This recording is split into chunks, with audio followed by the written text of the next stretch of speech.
Again, isang magandang umaga po sa ating lahat and welcome to the virtual orientation on the revised Office of Performance Planning and Assessment. We are delighted to have you all today. We have the strength of 8,700 ang ating strength ngayon ng umaga, and we are very happy that despite the busy schedule, you were with us today.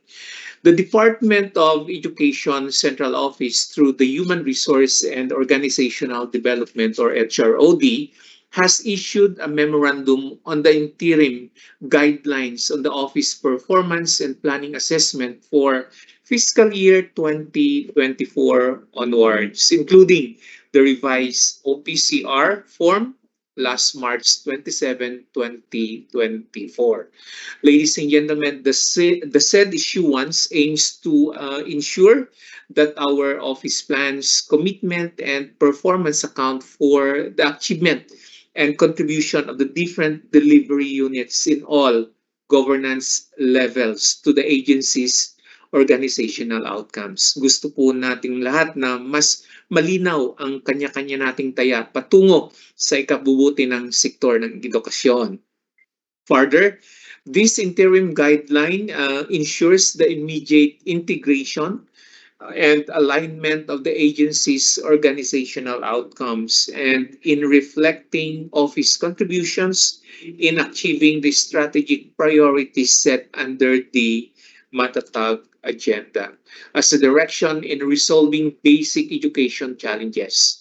We want to start now, pending the finalization and issuance of the DepEd order and the revised RPMS guidelines, which the BHROD has been working on for quite a while. Later during the presentation, you may note the salient features of the revised OPCR form to include the following. Number one, the alignment of the office or the school commitments with the overall organizational outcomes and programs. And second is that streamlining commitments and targets as follows. Number one, commitment to organizational outcomes, innovating and intervening accomplishments, organizational effectiveness, leadership competencies, and the core behavioral competencies. This OPCR form shall be used throughout the one-year RPMS cycle, which covers the four phases, ladies and gentlemen. And starting this year, all heads of offices and chiefs of functional divisions, offices, units, and all governance levels shall use the OPCRF. Kasali na po kayo ng mga school heads natin na nasa mga paaralan, nasa field. And we are hoping that with this orientation, we wish to provide you the proper guidance and address possible areas of clarification. That's why we enjoin you to concentrate and listen to the discussions, to the topics to be presented by our resource persons. Of course, nangunguna dyan ang ating USEC, Willie Cabral, and our team from the HRDD. And we enjoin again your utmost cooperation and engagement to make the most out of this orientation. You may ask questions and clarifications from the resource person after the talk. And the Human Resource and Development, the Human Resource Development Division, or HRDD, as the program management team, will also provide assistance to you if necessary. Again, a warm welcome to you to this virtual orientation on the office performance planning and assessment. May this activity bring success and growth to our office and contribute to the overall goal of the Department of Education. Magandang umaga po sa ating lahat. God bless us all. Thank you so much, Director Mario. So now, before we move on to the discussions, we'll first have our group of opportunity, or group photo rather. So maybe request everyone to kindly, since most since we are in the town hall feature, I am requesting everyone na lang po from the Luzon, Visayas, and Mindanao, or kung kayo ay nasa iisang conference room, or can you send us na lang po a selfie photo of yours attending this virtual national orientation. All right. So thank you so much po. To guide us on the flow of the orientation, let me share with you po the orientation program flow of this session. So we will actually nakapag-start na tayo na ating opening program from 8:30. So until 8:50, and then 8:50 to 9:50 session 1 context setting or priming session. 9:50 to 10:30 a.m. the session 2 interim guidelines on office performance planning and assessment for FY 2024 onwards.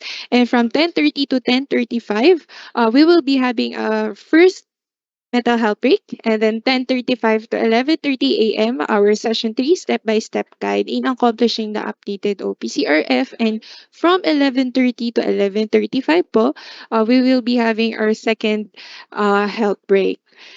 And then for the 11:35 to 11:50, so the Q&A will be uh, will be our session. So, and lastly po, the 11:50 and the 12 p.m. is the closing program. So just a reminder din po to those participants who were not be able to join the meeting link.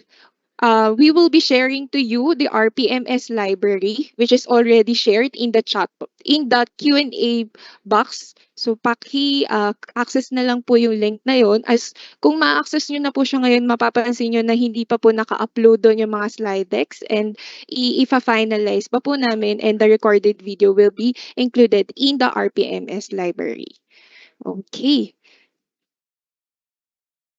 So I hope na nakita nyo na po yung ating mga links, the attendance link, the Q&A link, and the RPMS library link in our Q&A section. So just I'll be proceeding on introducing our priming session speaker. So we will now begin our first session po. And the first session is a priming session with the objective to provide context and rationale on this updated guidelines in office performance management in the Department of Education. So let us give our attention to the officer in charge of the Undersecretary for Human Resource and Organizational Development. Magandang umaga po, Yusek Wilfredo E. Cabral. Good morning. Thank you very much.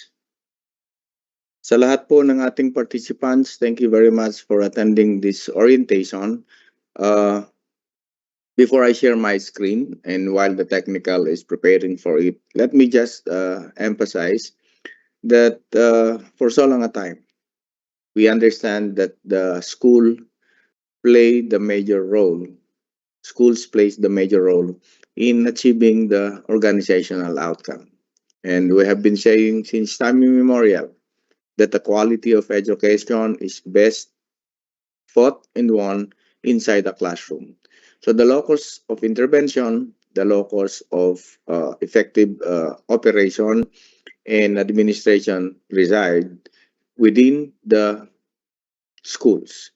And our initiative of coming up with a, a seemingly drastic approach to ensure that performance management in the achievement of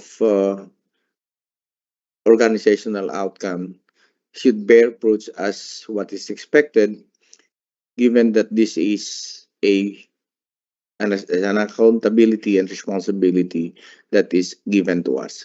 So let me start by discussing first what the orientation is all about. I will provide an overall impression on what are we doing, and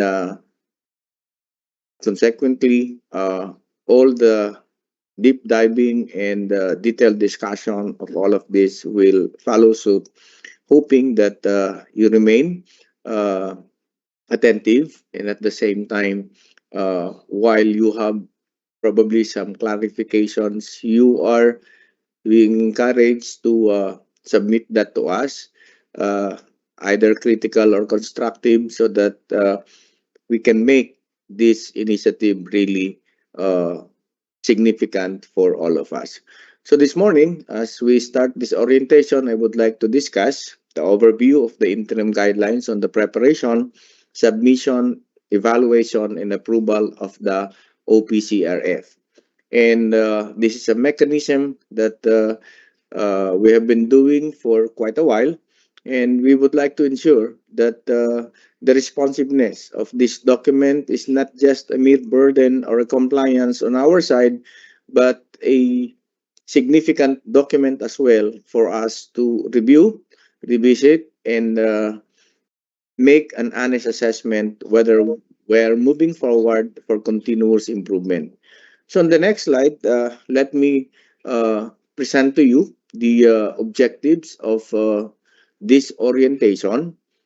Precisely, we would like to review the agency's organizational outcome. What uh, what is our take on that, and how can we possibly ensure that this organizational outcome is really achieved?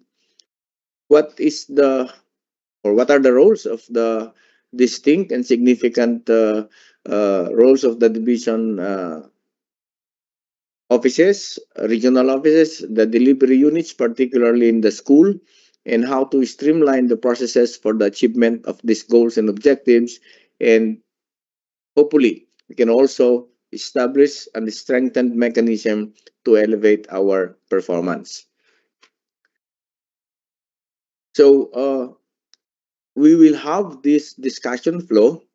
I will initially talk about organizational goals and outcomes of the department, how we proceed for the rapid performance management system, and our interim guidelines, and our takeoff for the FY 2024 performance management, and lastly is on streamlining commitment, targets, and competencies. So let us take a look on the next slide on the basis of the organizational outcome. So the recalibration of our performance is shown in these connections between and among organizational outcome, which is our agency commitment, and how are this or how is this organizational outcome being broken down into programs as may be defined in the program expenditure classification, and looking at the internal documents that we have, the basic education development plan, and on the strategic priority actions that is contained in the Matatag agenda. So let us take a look at the organizational outcome on the next slide. So the organizational outcome of the department is anchored on several development frameworks and priorities. And that is from a national perspective, we look at international as well, particularly on global education goals, of which we are part of, the societal goals, the sectoral goals, and organizational goals. So these are actually contained in a document which is the framework for the organizational performance indicators.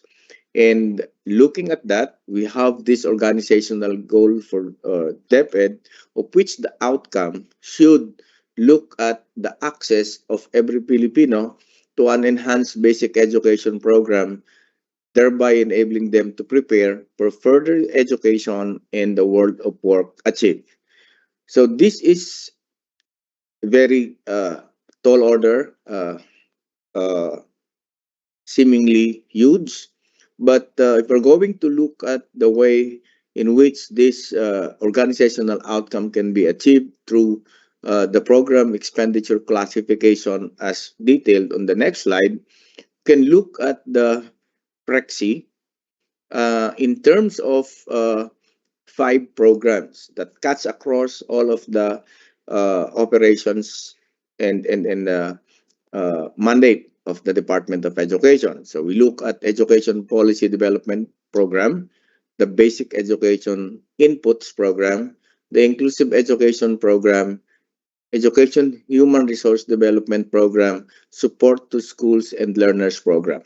So what is being done at the central, at the region, and the division should be down to policy that can be implemented down the school and ensure that critical inputs to basic education are also felt in the school, and that we cater to all types of learners that we have for purposes of defining what inclusivity is, and ensure that our teaching, non-teaching personnel are provided the needed professional learning and development programs under the education human resource development and other support to schools and learners program.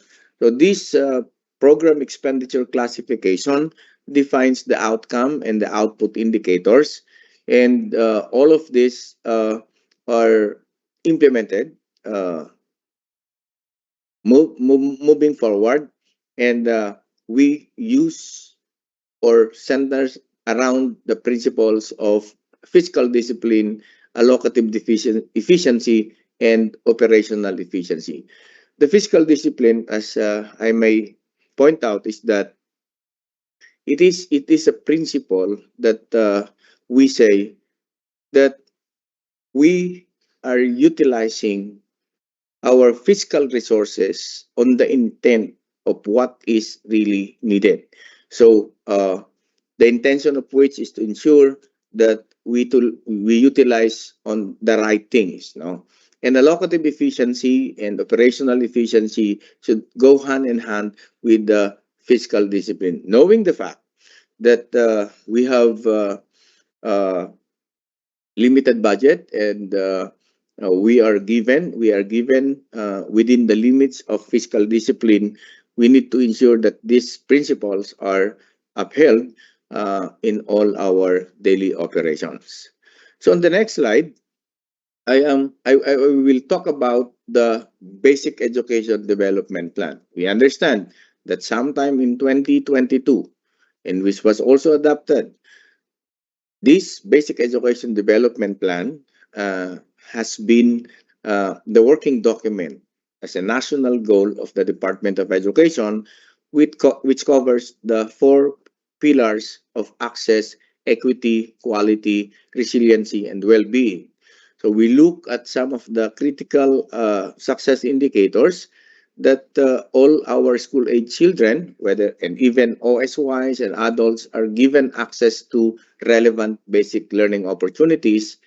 And even those children in the issue of equity, they are given that benefit of being provided the equity initiatives, whether they are situated in disadvantaged or depressed areas. In whatever situation on that that they are in, we provide that opportunity for them to benefit from the basic education learning opportunities. And in terms of quality, we look at the successful attainment of the learning standards, so that we believe that our learners will be able to cope uh, with the changing demands as they grow, and realize these aspirations by looking at the necessary skills that they should have, so that they can pursue the chosen paths that they aspire for. And along the way, we need also to provide opportunities that resiliency, so that they have the opportunity as well to know the rights, and to safeguard them as well. So looking at the four pillars, uh, there are also enabling mechanisms to ensure that all of these critical success indicators are well afforded. And so, enabling mechanisms in terms of governance and management should be also in place.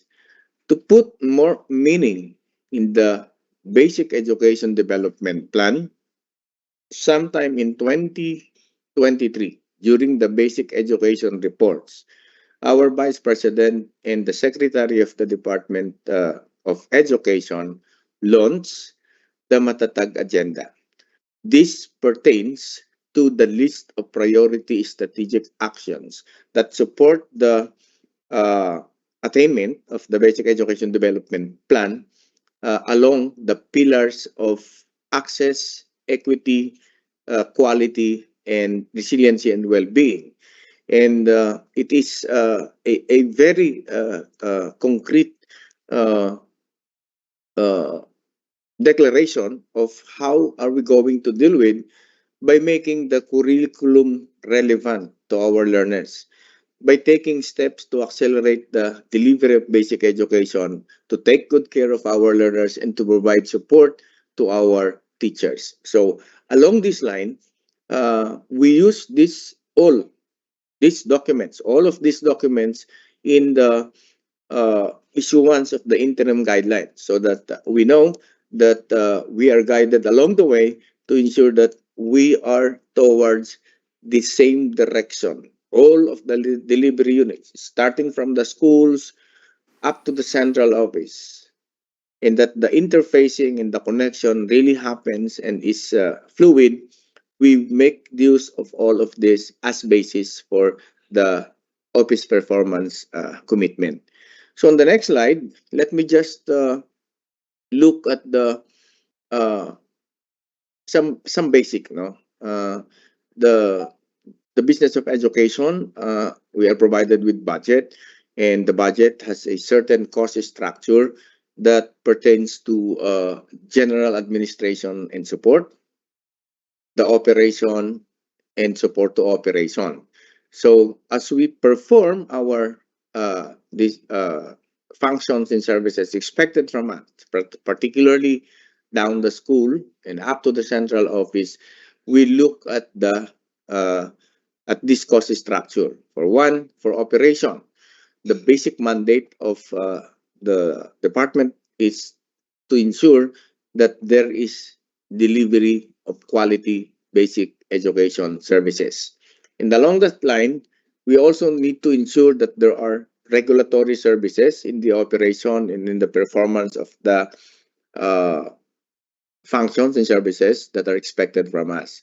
And in order to support that mandate, there is general management and supervision, the legislative liaison services, the human resource development, the financial and administrative services.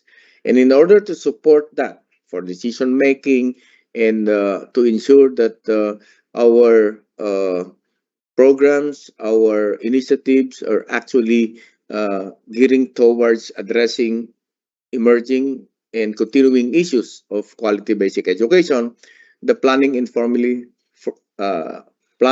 policy formulation, the program monitoring and evaluation, public information, programs, research and development, statistical services, information systems development are in place to support the operation. And on the next slide, we also look at the governance and enabling mechanisms, in that the functions of and services that we're talking about in relation to the quality management system we have been pursuing for quite a while may refer to the core functions and services, the management functions, and the support function. So all of this should be happening, all of this should be well integrated, and this must be robust in all of the delivery units. So the governance enabling mechanisms also capture in the next slide within the theme of that uh, cost of operation. So the governance and enabling mechanisms in terms of how we regulate our services, how we regulate our schools, how we ensure that the delivery of education services fall within the parameters of quality and excellence, and how do we support its normal day-to-day operations in terms of general administration and support, and what policies have been formulated, and how are these being implemented to ensure that the support to operation is also vibrant and seamless.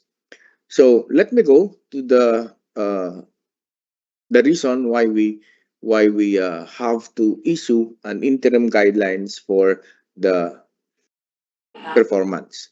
So let us look at DepEd performance management system on the next slide. We know that DepEd Order Number 2 Series of 2015 was issued to ensure that there is an established guidelines and the implementation of the RPMS in the Department of Education.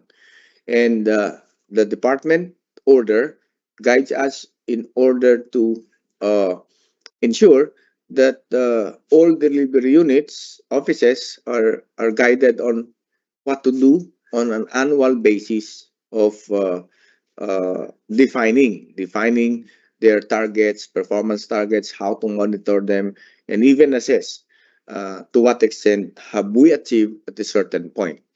However, on the next slide, we would like to uh, c- we would like to establish that this department order. On the next slide, please. We need to have an update on the ongoing initiative, and then the reason why we issued this interim guidelines is that while there is an ongoing initiative to revise the RPMS, the DO2 2015 in particular, we are cognizant of the fact that there were various internal and external demands and priorities that emerged. And for us to be responsive, for us to be relevant on the changing landscape of education, as well as the public request for improving the quality of services, we need to look at the DO. And this has been implemented for almost 9 years now. And so, to ensure relevance and alignment with the set of priorities and demands, we issued the interim guidelines for the FY 2024 OPCRF planning and preparation. We put in there onwards because that is the direction now. For one reason, that our current performance management system barely captures the organizational outcome. So, why do we say that? If this has been implemented since 2015, and our definition of accomplishment and achievement seem to be very identical, and we measure in terms of what have we done, without necessarily identifying the impact of what have we done on the attainment of what we aspire for in the Department of Education, it's really high time for us to revisit and ensure that all our effort really capture the initiatives, the undertaking, the endeavors of our delivery units that contribute to the organizational outcome. So let me just proceed with the next slide by looking at the direction. So our direction now is to strengthen that mechanism in capturing the contribution and achievement of the different governance levels to the organizational outcome of the department. Please note, and I highlight contribution and achievement. It's not just making sure that there are activities being conducted. We need to look at how those activities, those PAPs, programs, activities, and projects are implemented may have impact on the attainment of the organizational outcome by ensuring that schools in one direction division offices, regional offices are actually in the alignment and in pursuit of the achievement of the organizational outcome. So that is where we are coming from, and we are actually getting the support of our schools and all delivery units to make it happen. Next slide, please. So, how are we going to deal with the 2024 performance management? Okay, so the FY 2024, I'm sorry, that's calendar year. The 2024 OPCRF shall have the following features. One, it has the element of our commitment to organizational outcomes. We will also capture the innovating and intervening accomplishments. We need also to identify how effective the organization is by looking at parameters within which we can identify whether there is an existing organizational effectiveness defined by each of the parameters to which we are being measured. Sometimes, and I need to be very honest on this, we are reporting something which we consider as an accomplishment, but probably not necessarily contributing. And this could be identified as nice to have rather than must have.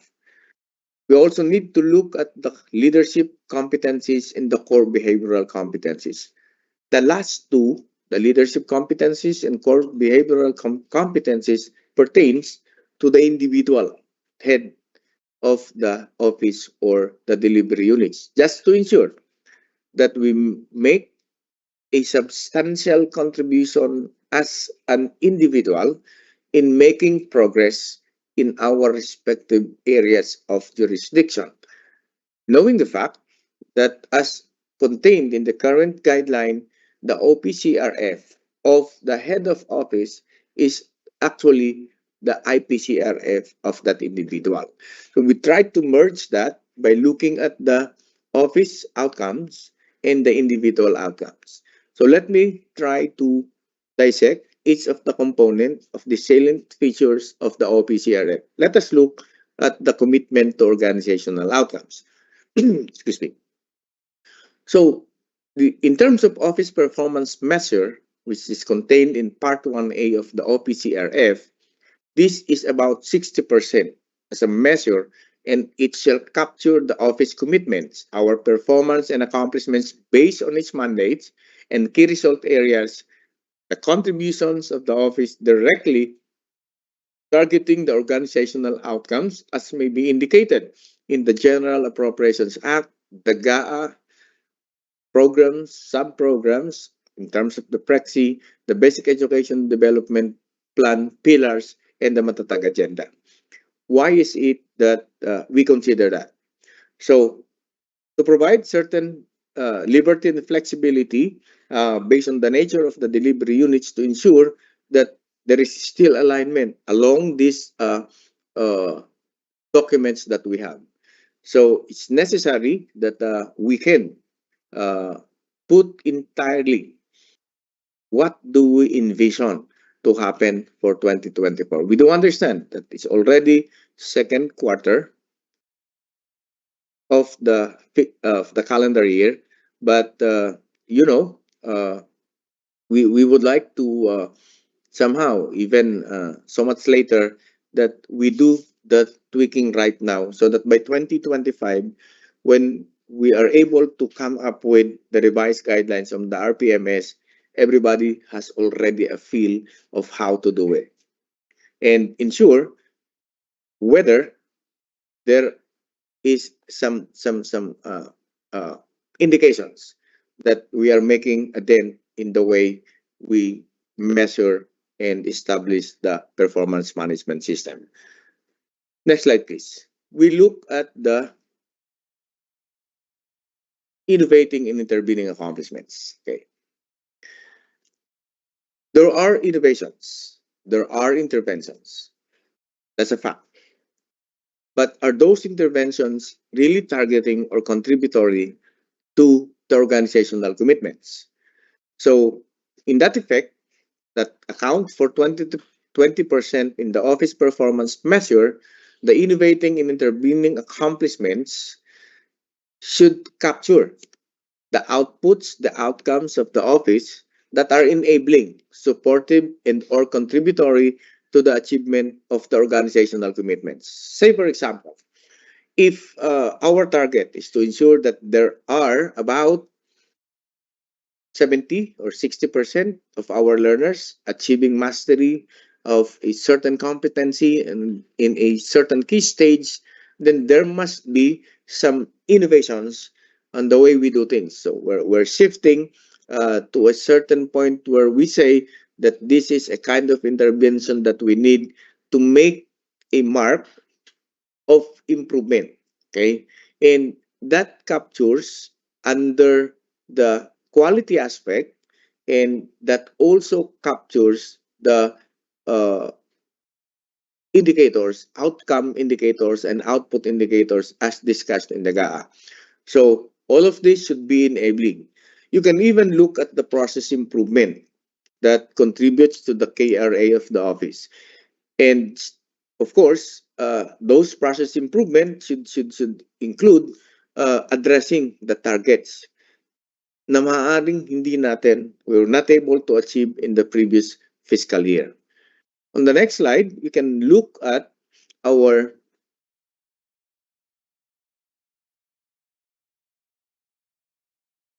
organizational effectiveness. Okay.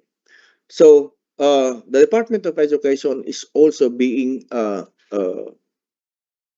evaluated in terms of our accountabilities by oversight agencies by looking at several oversight accountabilities, and we tried to capture as well the organizational effectiveness in terms of certain parameters or outputs that are related to office performance, particularly in terms of oversight commitments, like the performance-based bonus oversight requirements, and that pertains to financial stewardship, process improvement, and client satisfaction, and even our daily operations.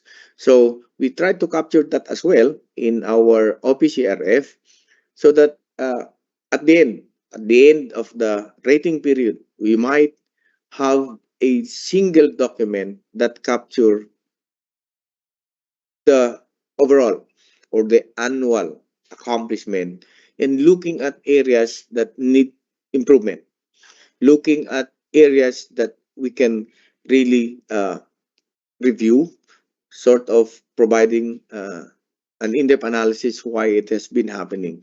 Perhaps uh, you might be wondering, and this question has been posed even when I was a classroom teacher, and I was asking even myself that why is it that there has to be some reasons why uh, there is deteriorating performance in along the continuum of education. And as of this time, probably we don't have yet the good answer for that. Nonetheless, it's not too late for all of us to make that turnaround and make sure that the initiatives that we are doing, along with a certain framework of doing it, we can really make a difference. On the next slide, uh, we also look at the individual performance measures. As you can see, we look at the performance of the office, we look at the performance of the individual. And this particular portion on leadership competencies, which is 2.5 on account of the total uh, performance measure, is that uh, we need to look at the competencies that are expected from the heads of functional offices who are either middle or holding managerial and executive or supervisory positions by looking the indicators of leading people, performance management, people development. While we are, this might be somewhat uh, on a checklist basis, but we're looking forward to establishing a better measure for it. Nonetheless, this can also be used as an input to identifying our readiness to take on bigger and higher role and responsibilities. The next slide, which is the part 2B, also deal with individual performance measure, but these are uh, competencies that cut across all job groups within the organization. And these are core competencies relating to how the individuals embody and lead the values of the organizations pertaining to self-management, professionalism and ethics, results focus, teamwork, service orientation, and innovation.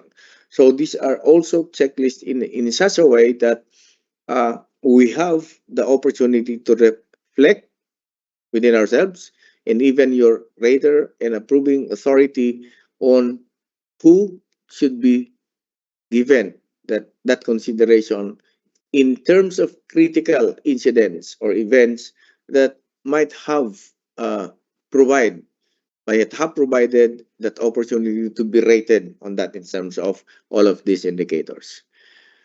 And on the next slide, there are also other components of the OPCRF, and I am pertaining to some components while I discussed the 5 components in terms of evaluation. The next 3 would be dealing on OPCRF components as a reportorial requirements. So, as I mentioned, on the next slide, there is some connection. There are some connections within these parts of 3 elements which pertains to reportorial requirements, the summary of ratings, the office improvement plan, and the individual development plan. So how does summary of ratings look like? So in that, the summary of rating shall provide the overall performance rating of the office obtained from Part 1A up to Part 2C of the OPCRF.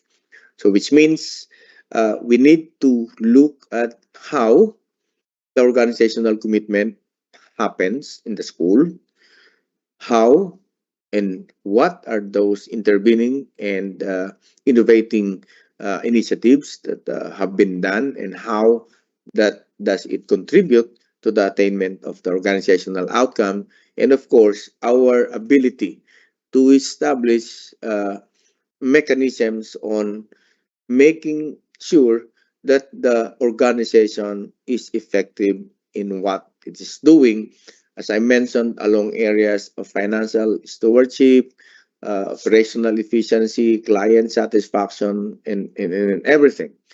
And then the next one is on the office improvement plan. Why do we need to do this? Because as embodied as well in our quest for a national quality management system, of which we're trying to cascade everything on a phased approach from the CO, RO, and SDO, we're also looking at how schools should be able to capture and document its own improvement process.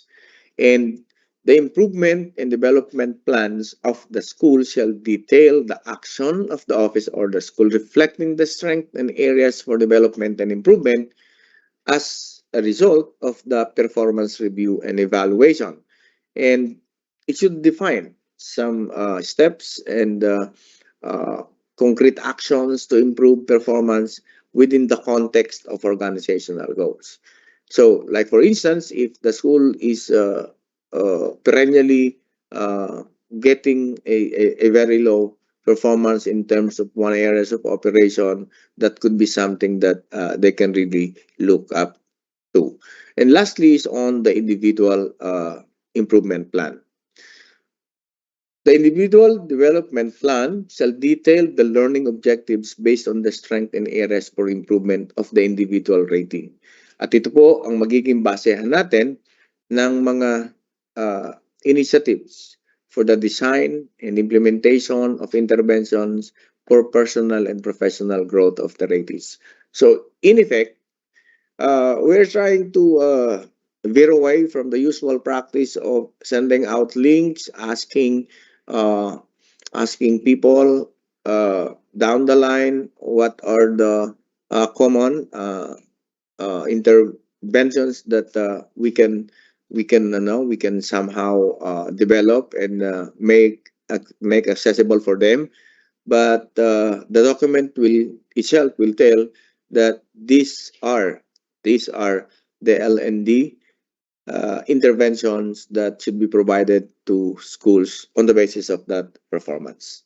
So I think to sum it up, uh, we'd like to streamline our commitments and targets so that knowing that all of that components, we look at how. So how it's going to be. Una, what the office will be doing at the start of any fiscal year and upon approval of all the the initiatives and PAPs, we will cascade the organizational outcomes based on the Prexy, and we will provide that opportunity for the delivery units within the Matatag framework on how this organizational outcome can be achieved. As we cascade it down in terms of several statistics, several programs, outcome indicators, then moving up and going back to the CO so that there is some sort of connection, is that we would like to establish the contribution of the organizational outcomes of the delivery units from CO, RO, SDO, and schools.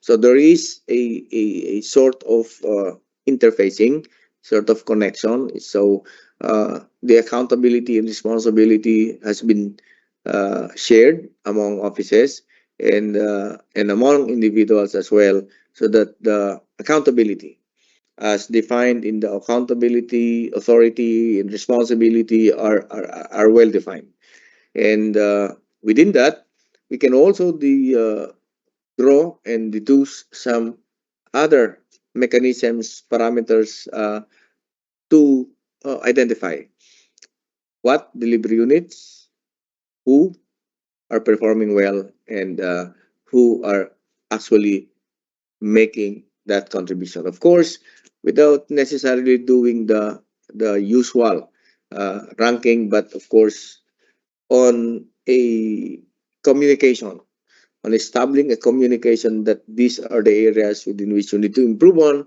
and we would like also to recognize areas to which the significant contributions have been made.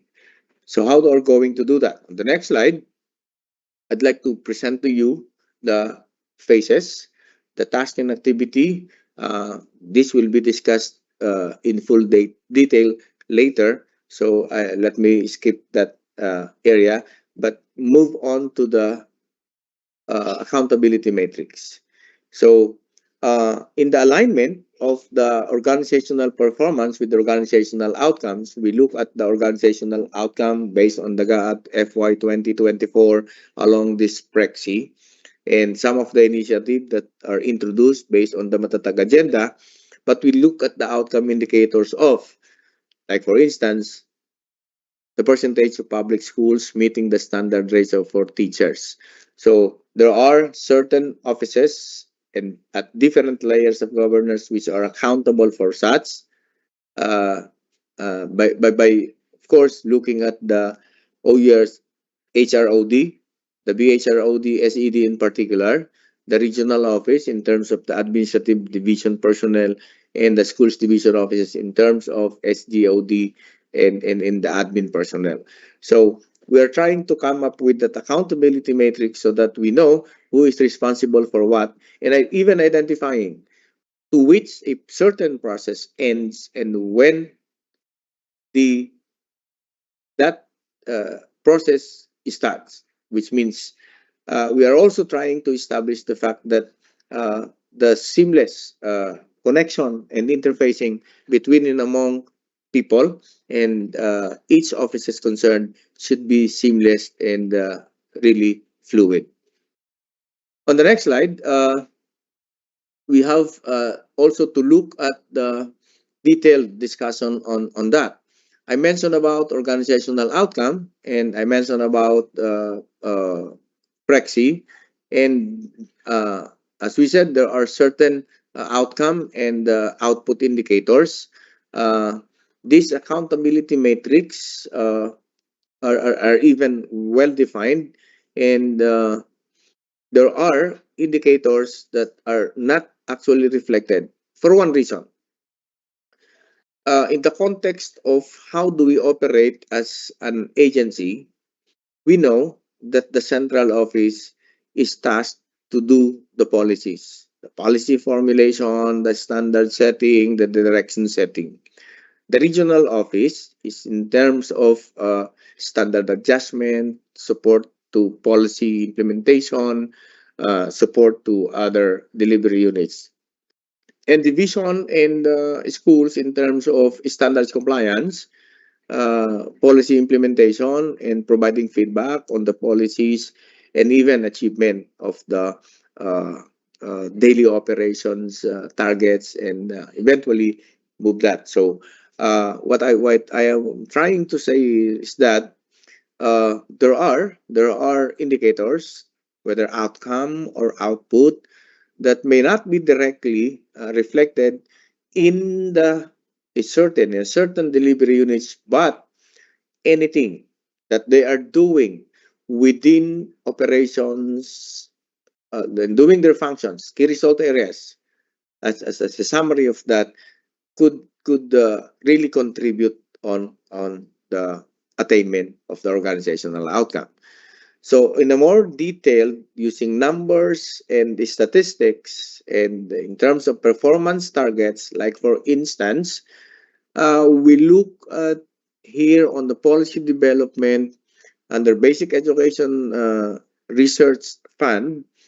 Uh, One of the targets under number of policies formulated, reviewed, and issues, and education researches, uh, there is a certain number which is as committed in the General Appropriations Act, a total of 560 for FY 2024. This 560 is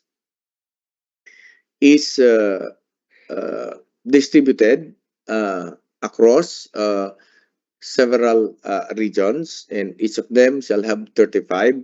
And chances are there will be, out of the 35, say for instance, in Region 1, one of the researchers can be coming from your schools. And we would like to ensure that all of those initiatives, in particular, support the outcome indicator, that completed education resources are used for policy development.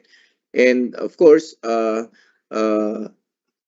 as a result, there must be some sort of client satisfaction in terms of satisfactory feedback on the issued policies. So this is just a classic example on how the schools can really contribute on that. But you can focus really more on what are the deliverables that are concrete and really tied up with the operations of the school. Next slide, please.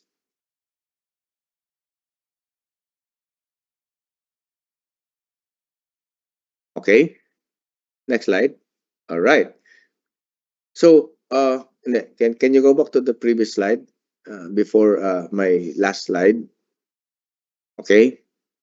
So I mentioned about that just to mention, just to make sure that you are adept, and you do understand your processes that are happening in your school, uh, in within the sphere of your authority, responsibility, and accountability, within the areas of school-based management, because as I mentioned earlier, and on that particular slide, your OPCRF is not, in terms of timeline, uh, is in terms of a school calendar. So your commitment shall start at the beginning of the school year and shall be measured in terms of the end of school year. So, which means that schools shall follow the school calendar in the preparation of the OPCRF. So, in our case, since uh, there has been already a memorandum saying that the startup classes shall be July of 29 of 2024.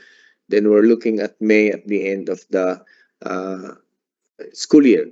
So, which means that the preparation of the OPCRF is on a yearly basis, school calendar as the reference, and that is can subjected to the issuance of the department order pertaining to school calendar. So that's how the school should be operating. So, with all of that in mind, I hope I have provided you with the overall perspective on the reason, the whys, and the hows of why we're doing this interim guidelines. Uh, but as I mentioned earlier as well, we would like also to hear feedback from you so that we can make even the policy more responsive, and that could be the best input for the revision of the DO2 of 2015. So sa inyo pong lahat, maraming salamat sa inyong pakikinig. Magandang umaga po. Mabuhay po kayo. Thank you very much. Thank you very much, Yusek Willie, for providing us with a solid context and well-rounded rationale of the issuance of the interim guidelines. So we were able po to capture that while we have our office mandates and functions as offices in various governance levels, meron po tayong iisang direksyon.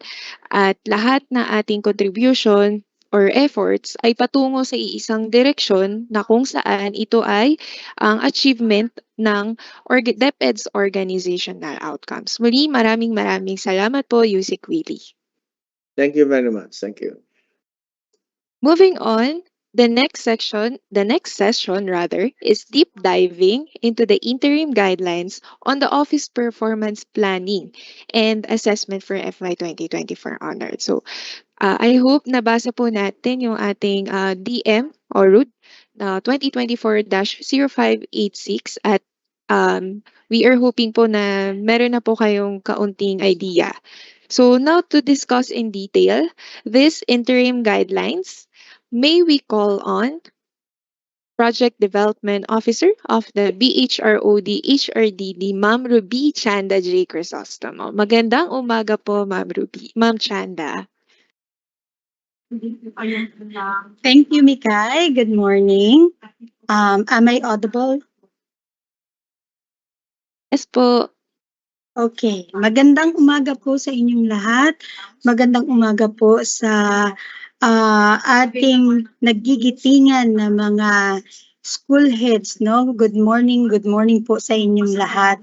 And I'm so happy to see na umabot po tayo ng 10,000 today, no?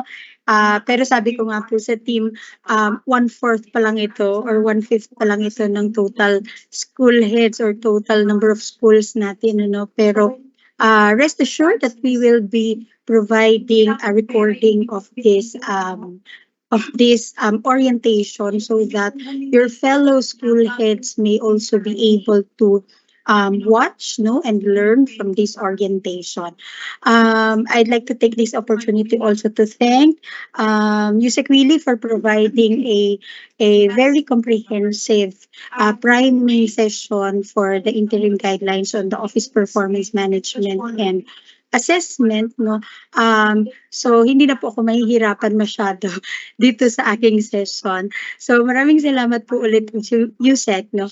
And for my presentation, I will be discussing, no, sabi nga po ni Mikay, the details of the interim guidelines on the office performance planning and assessment for 2024 onwards. This is being issued as a strand memo, number DM OUHROD 2024-0586. And in that interim guidelines, no, meron tayong cover and meron tayong Annex A. Annex A is a lengthy document that discusses the guidelines from performance planning down to performance individual development planning, no, and rewarding. And Annex B of that guidelines already give you the prescribed OPCRF or the form itself, the template of the OPCRF that we will be using starting this 2024. So I hope po no, na nabasa nyo na yung interim guidelines, ito pong issuance na ito. We have uploaded the same in the RPMS library along with the other attachments which we will run through no in this session. So let me start again with the next slide. Ito po, no, the DepEd organizational goals and outcomes. So, siguro naman po at this point, no, medyo na-instill na sa atin that the basic intention or the primary intention of the issuance of these interim guidelines is primarily to have a clearer and a more explicit attribution or a clear attribution of our performance commitments, targets, and accomplishments that will contribute no, to the attainment of our organizational goals and outcomes as embedded or as encapsulated in the General Appropriations Act, in the Basic Education Development Plan, no, as discussed by Yusek kanina, and in the matatag priority. So hindi po ba mas masarap no magtrabaho if we know that we are contributing to the overall attainment of all of these org outcomes that we have identified. Sige po, next slide. Now, in this interim guidelines, the goal really is to strengthen the mechanism in capturing the contribution of the different governance levels from central office down to our schools in the achievement of the organizational outcomes. Yesterday po, we're already done with the orientation with the central offices, bureau services, and functional divisions. We're done na rin po kami with the regional office and division office. And syempre po, last but definitely not the least, sabi nga po ni Yusek, ang totoong laban po ng edukasyon ay nasa school. Kaya po hinuli talaga natin ang schools. No? Nakapag-practice kami kahapon in this presentation. So, gusto po natin na yung itong organizational outcomes are clearly laid down and cascaded from the delivery units in the central office down to our schools. As you know po, we still have the DepEd order number 2. In the next slide, we have the DepEd order number 2 or the establishment of the results-based performance management system. No, while we have these interim guidelines, we would like to emphasize that we are still operating within the bounds of DepEd order number 2. So doon po sa DepEd order, nandoon pa rin po no na ang ating performance cycle covers 1 year, no? As compared to other agencies, they may have quarterly or semestral performance cycle. Pero tayo po, we retain the 1 year no performance cycle as indicated in the DepEd order number 2. We also retain the 4 phases of the RPMS because ito naman po talaga ang this is what is mandated by the Civil Service Commission. So in the 4 phases, we still undergo the performance planning and commitment, the performance monitoring and coaching, the performance review and evaluation, and the performance rewarding and development planning. So we still operate within these bounds, or within the 4 phases of the RPMS. We just needed to do some changes in the form and in some of our processes, so that we would be able to not only capture ito pong naka-flash in the next slide, not only capture the developments that have emerged throughout the years since 2015, but also to improve our or to improve the cascading of the organizational outcomes. As what Yusek really said earlier, the existing template barely capture what we ought to deliver, no, in attaining the organizational outcomes. So I mentioned kanina that we have various developments and priorities that have emerged in 2015, and all of these, no, in this five bullets, um, hindi po ito captured in our DepEd Order number 2. That is the reason why we are revisiting this DepEd Order since the pandemic time, no. Gusto natin siyang i-revise so that it will be aligned with the rationalization plan, no. We have done our RAT plan after the issuance of these guidelines. We've already there are changes already in the implementation of the performance based bonus since 2015, and we haven't really embedded or integrated this in our deputy order number 2. We've already adopted the professional standards for teachers, for school heads, and for supervisors.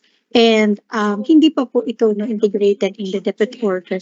This is one big initiative that we want to integrate in our DepEd order number 2. And of course, we have different priorities. Every time we change administration, ngayon po we have the Matatag agenda, and every time an administration changes, no, pwedeng magkaroon ng iba't ibang priorities, no, ang ating administration, and so that we want our guidelines to be flexible enough so that we can navigate through these changes, and so that we can stand, no, with time. Okay. In the next slide, this is just a screenshot of our issuance and the proposed, or sorry, the prescribed form, the new OPCRF for that will be used starting this school year. But before I dive in, no, to the details of the interim guidelines, we would like lang po to answer basic questions, no. Number 1, ano ba ang scope nitong interim guidelines? Ang scope po nito ay mula central office hanggang schools, no. So gagamitin po ito lahat ng opisina sa central office, regional office, division offices, and schools. And it will be effective starting this 2024. So that would mean that DepEd offices in the central office, regional office, and division offices will be using this in capturing their performance from January of this year and up to December of this calendar year. Mas swerte po tayo sa school because yung school po hindi pa nag-uumpisa ang inyong performance cycle. You will start using these guidelines starting this upcoming school year 2024 to 2025. So basically po, no, mayroon pa tayong time para pag-aralan itong interim guidelines and to have to really look into the elements and how we can craft specific objectives and performance indicators before the start of the upcoming school year. Okay, next is sino-sino po? Sino-sino yung gagamit nitong OPCR4? Lagi at lagi po namin ito natatanggap na question, ano? Even before the issuance of these interim guidelines. And actually, one of the reasons why we issued this interim guidelines is to provide clarity talaga kung sino-sino yung dapat gumagamit ng OPCR at sino-sino ang dapat gumagamit ng IPCR. So at the central office, of course, our undersecretaries, assistant secretaries, bureau and service directors shall use the OPCR. No, aside from their CESPES, of course, they will use their OPCRF. At the regional office, of course, our regional directors, ARD, and chiefs of the functional divisions. Ganun din po sa division office, schools division superintendent, ASDS, and the chief of CID and SGOD should use no our OPCRF. So ibig sabihin po ang user of our of our OPCRF should are our third level officials up to chief level. Now going down to our schools, our OPCRF shall be used by all elementary, junior high school, and senior high school school heads, including the assistant school principals. No, sana po malinaw ito. When we say school heads, no, it includes full-fledged principals.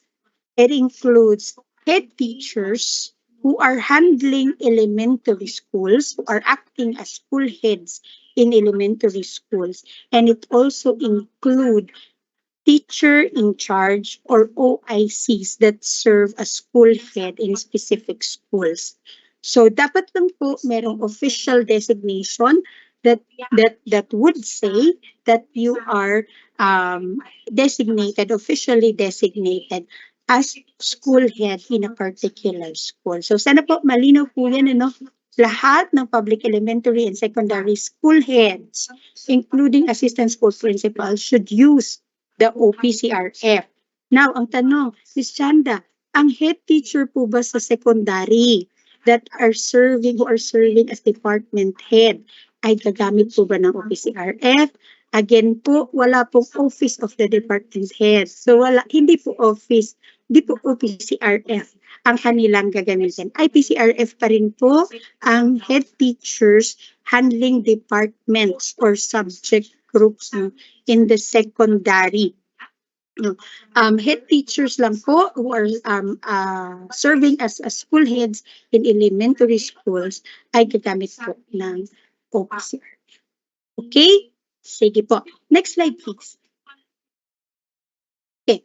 Ito po yung ating existing performance cycle for as also indicated in DepEd Order number 2. So for non-school-based personnel, ika-clarify ko po no, non-school based, meaning wala po sa school, will follow the calendar year. So they will start their performance planning and commitment phase 1 in either December or January, no? December of the previous year or January of the current year. Then they will go through the phase 2, and their phase 3 mid-year will be in July, and their final year-end assessment will be in December, no? And of course, the phase 4 will also be in December.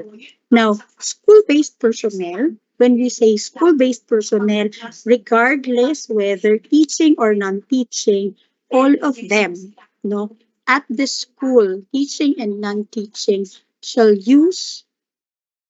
follow the school year or the school calendar based on the official DepEd order or DepEd issuance on the school calendar. So isa po ito sa binago natin, ano, medyo tinweak natin from the DepEd order number 2.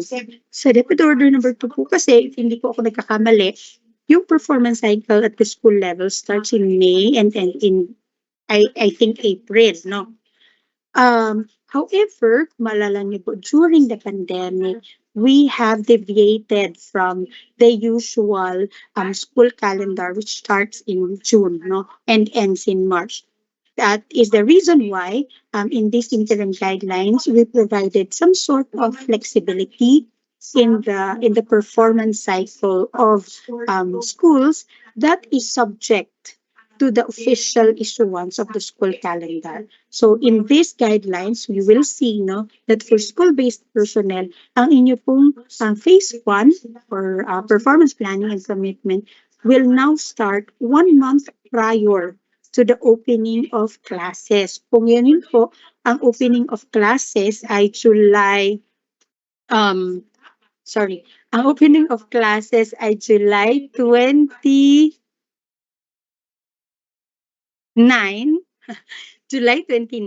That would mean that our phase one should start by June 29 or within that 1 month period. No, now the end or the phase three, no, of our performance cycle, particularly the mid-year review. We indicated here 5 months after, no, 5 months after the opening of classes or during your inset. No, you may do your mid-year review during your inset. And of course, the year-end review shall happen after the last day of classes after the last day of classes. Hindi na po kami dito naging very particular on when you will be doing the performance review and evaluation as well as the uh, uh, individual development planning or of our school improvement planning, because we know that we have another issuance for another policy on the 30-day mandatory vacation for our teachers. So um you may use um you may do your performance rewarding and development planning as well as your performance review and evaluation during this period. So long as hindi po siya aabot doon sa school opening, no? Yun yung performance review and evaluation. Okay, next slide, please.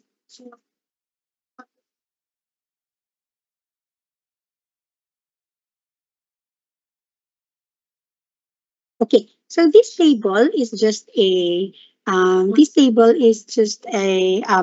tabular representation of what I have discussed, no, for your reference. Okay, next slide, please. Okay, now go to the salient features of the new OPCRF. As discussed earlier po by Yusek Willie, we have different portions. No? Kung nabasa niyo na po yung ating guidelines, and if you have looked into the prescribed OPCRF template, makikita niyo po itong mga portions na ito. Now, we have the first three portions of the OPCRF. It captures the office performance. In the next slide, please. In the office performance, it comprises 95% of the overall OPCRF rating. And it covers, number one, commitment to organizational outcomes. Number two, part 1B, innovating and intervening accomplishments. And part 1C, organizational effectiveness. Now, ano ang makikita dito sa part 1A, commitment to organizational outcomes? These are your basic office or delivery unit functions. Full functions po natin. Our school KRAs, ito po yung laman ng organizational outcomes. But what we want to highlight in this portion is that there should be a very clear attribution to their direct or indirect contribution to the organizational outputs indicated in the GAA, BEDP, or the Matatag priorities. No. Later on, I will discuss further on how we will craft, no, our how will we accomplish part one of our OPCR. Next will be the part one, innovating and intervening accomplishments. No?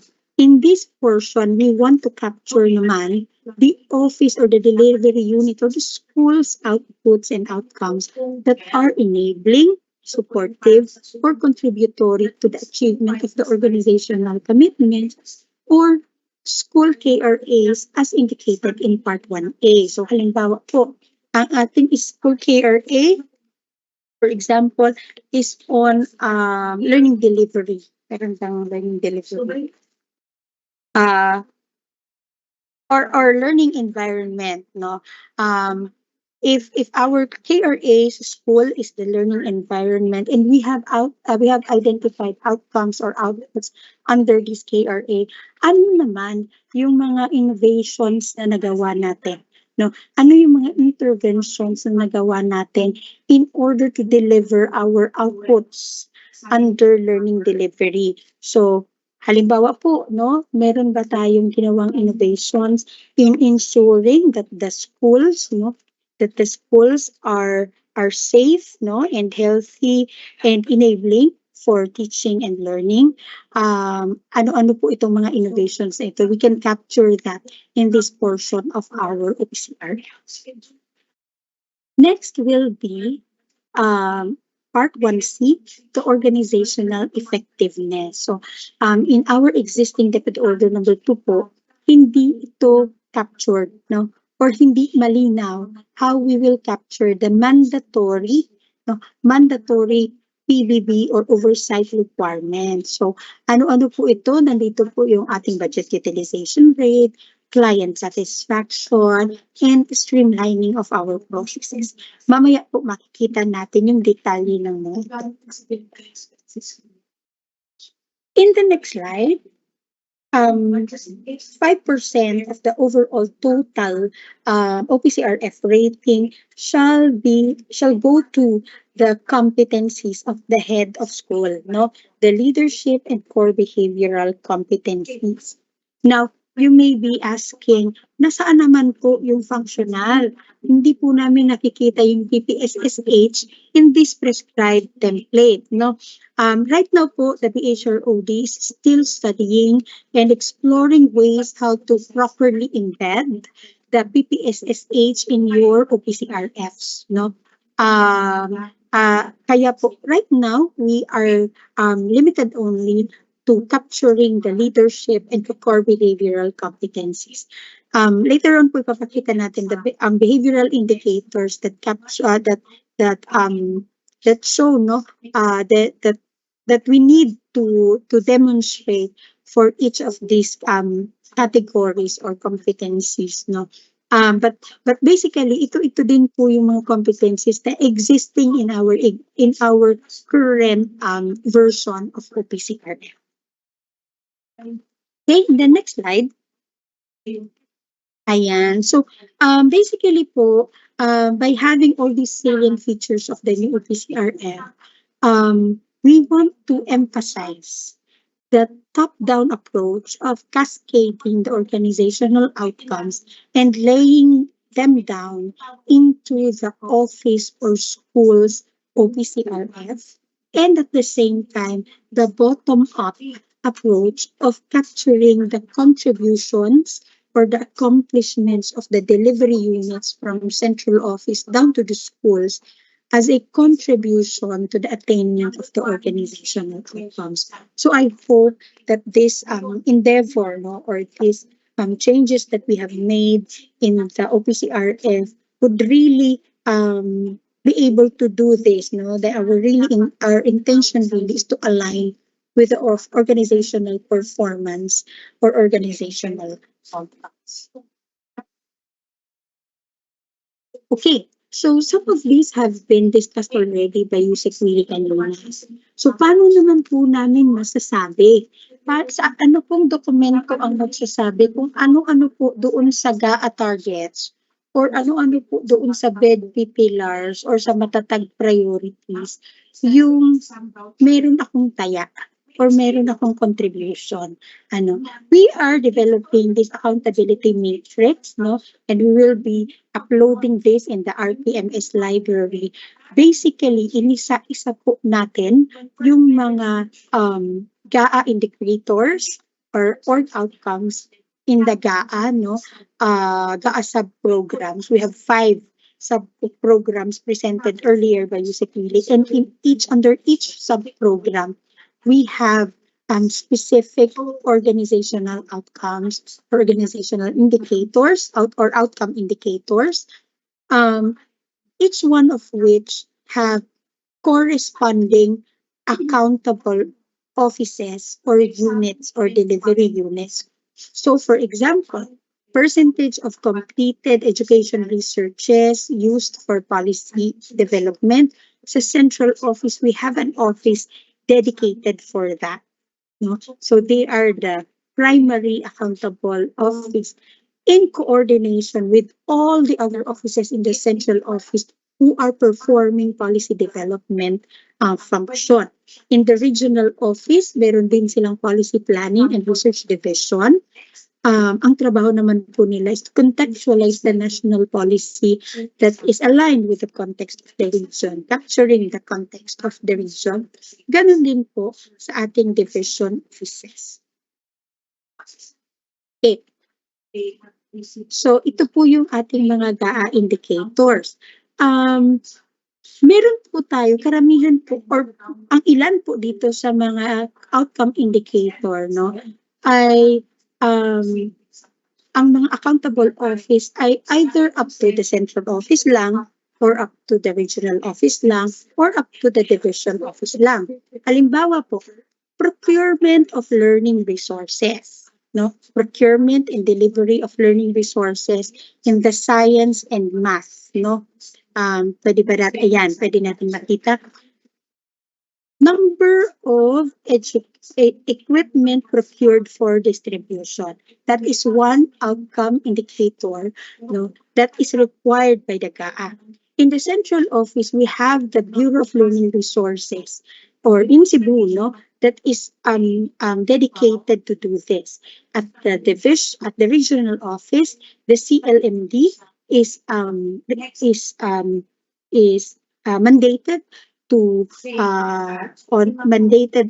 to do, no, functions ensuring equitable distribution of the science and math resources. And the same as in the division office, we have the CID.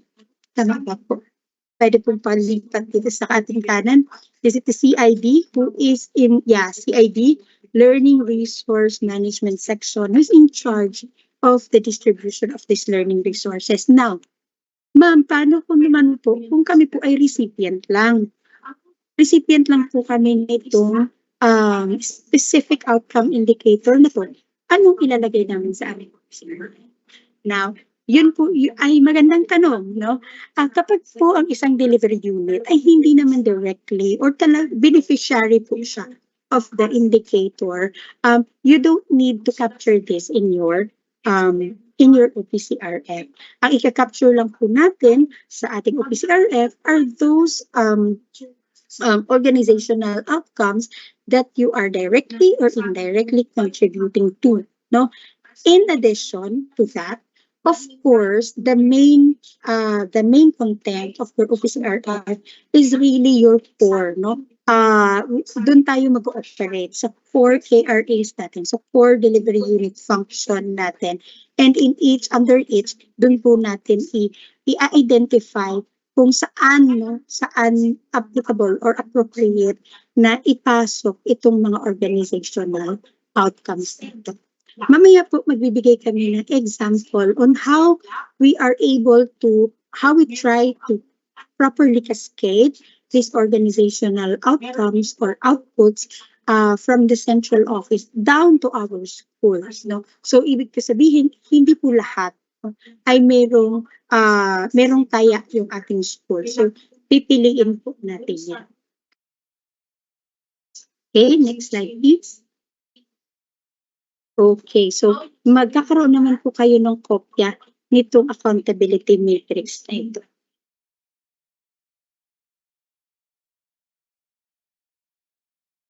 Okay, so in the next slide, ayan, this is just a summary of the parts of the new OPCRF. No? Mamaya po, after our health break, we will be discussing the details of each one of these portions. We just would like to present to you that the new OPCRF may be lengthy, but it will comprehensively capture the office performance under Part 1A, Part 1B, and Part 1C that comprises 95% of the overall office rating, no? And the individual competencies of the head of office, Part 2A and Part 2B, including Part 3, the summary of ratings, and of course, the office improvement plan and the individual development plan of the head of office. Okay, so ito po yung itsura niya, no? We have part 1A, ganyan po siya kahaba, no? Part 1B, in the next slide, part 1C, in the next slide, part 2. Okay, let me just focus on part 1C. Sa part 1C po, kung mapapansin nyo, meron na siyang laman. May prescribed na po tayo ng mga objectives and performance indicators. So, dadaanan natin siya mamaya. Part 2A, these are the leadership competencies, and these are the categories, no? Components of the leadership competencies. We have leading people, people performance management, and people development. And in the next slide, we have part 2B, the core behavioral competencies, which have 5 components. Next slide, please. Or 6 components: self-management, professionalism and ethics, results focus, teamwork, service orientation, and innovation. So yan po ang ating components of the core behavioral competencies. Okay, so this is the summary of ratings. Dito din po natin ilalagay yung rating natin in each of the portions or each of the part of the OPCRF. At dito din po tayo magpipirmahan with our rater. Later on po, by the end of our presentation, we'll have a short discussion on sino ba talaga ang rater natin. Ano, sino-sino ang rater at sino-sino yung approving authority. Okay, in the next slide, ito naman po yung improvement, school improvement plan and the individual development plan. Ano? We tried na ibangga po itong school improvement plan with your existing SIP. No? We captured some of the elements of the SIP so that pwede nyo na lang po siyang kopyahin dito sa ating part 4A of the OPCRF. Let me see the next slide, please. Okay, wala na. So in this school improvement plan po, makikita natin mamaya kung paano natin siya in-align with your existing SIP. And of course, we have the individual development plan for the head of office. That is similar to our existing IDP. No? And at this point, we will pause for a break.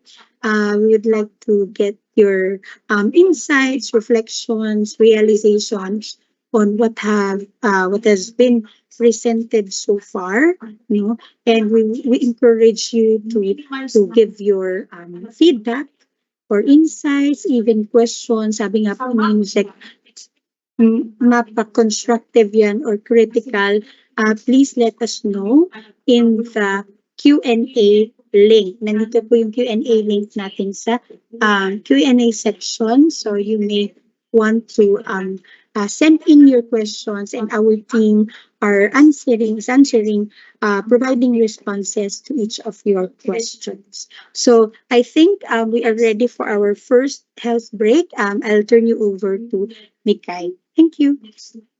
Thank you, Ma'am Chanda. So while we are reflecting on what we have learned so far from the sessions, we will be having our first official 5-minute break. Thank you.